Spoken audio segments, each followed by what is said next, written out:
तुम अचानक पाओगे कि 90% से भी ज्यादातर लोग व्यर्थ ही ज्यादा बोलकर अपना समय बर्बाद कर रहे हैं।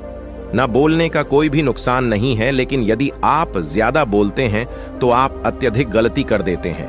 अगर व्यक्ति कम बोलना शुरू कर दे दो, दुनिया की 90% मुसीबतें कम हो जाएंगी, झगड़े फसाद कम हो जाएंगे, उपद्रव कम हो जाएंगे, अदालतें कम हो जाएंगी। अगर लोग थोड़ा चुप रहना सीख लिए, संसार की बहुत सारी समस्याएं हैं, बहुत सारा उपद्रव सिर्फ बोलने से पैदा होते हैं। सारी बात मौन सीखने की है।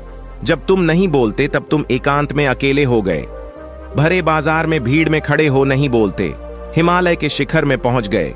जिसने मौन की कला जान ली, वो भीड़ में भी अकेले होने की कला जान लेता है।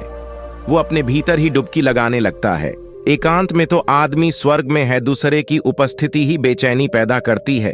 पहले तुम्हें चुप रहने की शक्ति को धारण करना होगा, इससे तुम अधिकतर ऊर्जा को बचा लोगे और फिर इस स्थिति में पहुंच जाओगे कि तुम कम बोलने लगोगे।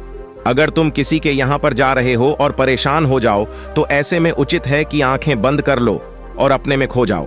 वहां से आपको ताजगी महसूस होगी, क्योंकि तुम्हारे अंदर ही जीवन का वो स्रोत छिपा हुआ है, वह किसी दूसरे में नहीं है। इसके बाद राजकुमार उस रिसाई से पूछते हैं, आखिर कौन हमें अपने अंदर तक लेकर जाएगा? ये बातें सुनकर रिसाई बुद्ध कहते हैं, तुम्हें स्वयं ही अपने अंदर उतरना होगा और वहीं से परम राज्य जीवन का आनंद ले पाओगे। आनंद का यहीं से जन्म हुआ है, यहीं से तुम मौत में डूब जाओगे, यही तुम्हारा सूरज उदय होगा और यहीं से अस्त होगा। इसी प्रकार तुम बार बार डुबकी लगाओ।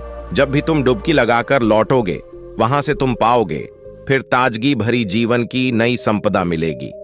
इस नई शक्ति के जन्म होने से तुम्हारी थकान गई, उदासी गई, चिंता गई। जैसे कोई स्नान करके लौटता है तो शरीर शीतल हो जाता है, शांत हो जाता है। ऐसे ही जब कोई भीतर से साफ होकर वापस आता है, मौन में स्नान करके लौटता है, तो समस्त अस्तित्व, समस्त व्यक्तित्व शांत और मौन हो जाता है, आनंदित हो जाता है।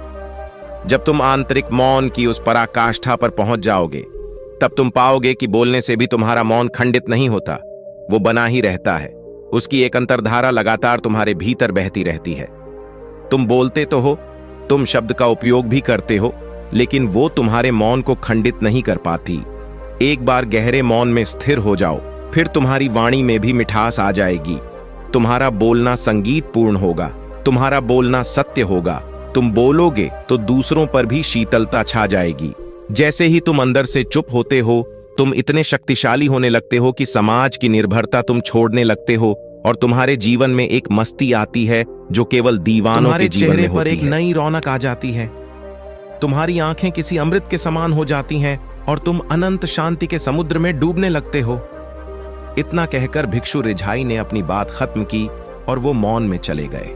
राजकुमार उनका धन्यवाद कर कर अपने महल में चला गया। दोस्तों, आपने भी अनुभव किया होगा कि बहुत ज्यादा बात करने से दिमाग अशांत हो जाता है, जिससे हम अपने दिमाग पर नियंत्रण खो देते हैं और साथ ही अपना ध्यान भी खो देते हैं।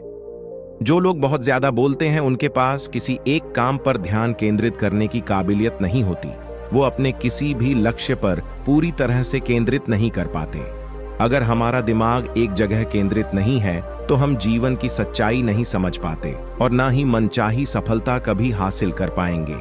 इसके अलावा भी आपने देखा होगा कि जो लोग अधिक बोलते हैं वो अक्सर लोगों के बीच हंसी का पात्र बन जाते हैं, और जो लोग कम बोलते हैं और अपनी बात पर कायम रहते हैं, उन्हें लोगों से सम्मान मिलता है। लोग उनकी बातों को सुनते हैं और उन पर भरोसा भी करते हैं।